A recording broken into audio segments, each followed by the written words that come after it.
Perkenalkan, nama saya Nomi Segian dengan NIM 200302079. Saya dari Fakultas Pertanian Manajemen Sumber Daya Perairan kelas B. Di sini saya akan memaparkan rangkuman dari laboratorium kualitas air dari pertemuan pertama hingga pertemuan akhir. Materi pertama yaitu pengenalan alat. Pengenalan alat ini dibagi menjadi 3 bagian. Yang pertama ada alat pengukuran faktor fisika perairan. Pertama ada kecerahan.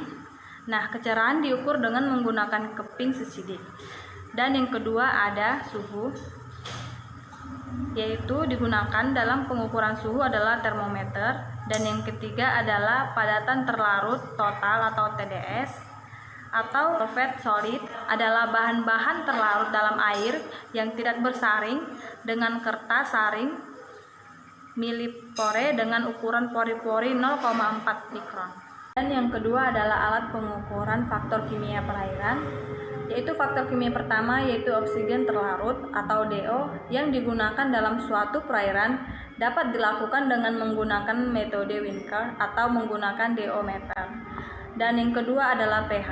pH dapat diukur dengan menggunakan pH meter dan pH indikator. Dan yang terakhir adalah alat parameter biologi. Yang pertama ada plankton, yaitu pengambilan sampel plankton dengan menggunakan plankton net. Dan yang kedua adalah bentos. Nah, bentos ini mengambil sampel bentos ini dengan menggunakan sumber net. Kedua yaitu unsur-unsur air.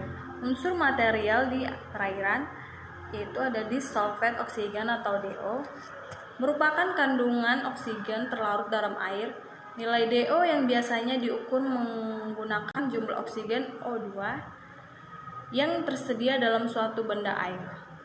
Dan ion minor ion merupakan ion yang berjumlah sedikit di perairan. Dan materi berikutnya yang berjudul analisa sifat kimia air.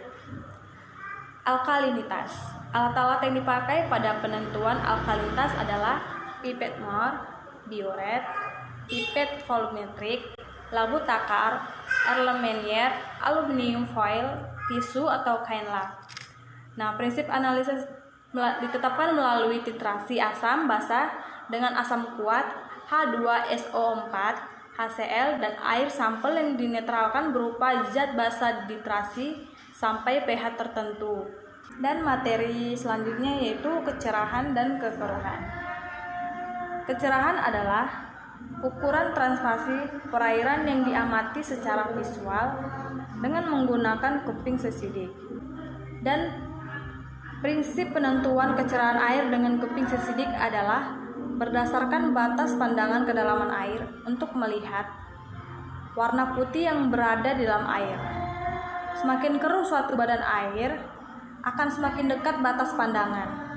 Sebaliknya, apabila semakin jernih suatu badan air, maka batas pandangan akan semakin jauh. Dan kekeruhan. Kekeruhan menggambarkan sifat optik air yang ditentukan berdasarkan banyaknya cahaya yang diserap dan dipancarkan oleh bahan-bahan yang terdapat di dalam air. Dan materi berikutnya yang berjudul pencemaran air terhadap budidaya ikan. Nah, pencemaran terhadap budidaya ikan ini akan mengganggu ekosistem yang ada di dalamnya. Dan pencemaran perairan dapat menurunkan parameter penting yang dibutuhkan oleh organisme akuatik. Pencemaran juga dapat mengakibatkan kematian maupun bukan kematian.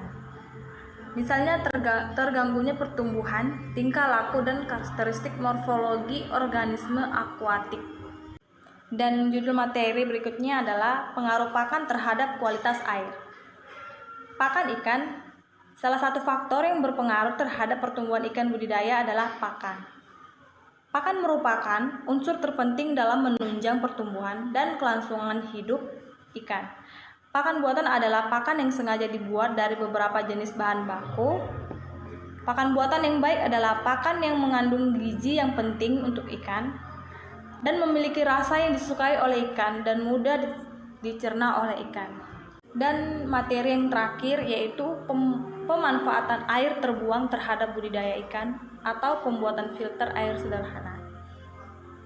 Aquaculture merupakan kegiatan budidaya yang dinamis dan berorientasi pada produksi, sehingga melibatkan cukup banyak faktor dalam pelaksanaannya. Faktor penting dalam pencapaian produksi aquaculture diantaranya pakan, atau meliputi kualitas dan kuantitas, pengelolaan kualitas air dan limbah. Sekian rangkuman materi laboratorium kualitas air. Jika ada kata saya yang kurang berkenan, saya mohon maaf. Terima kasih.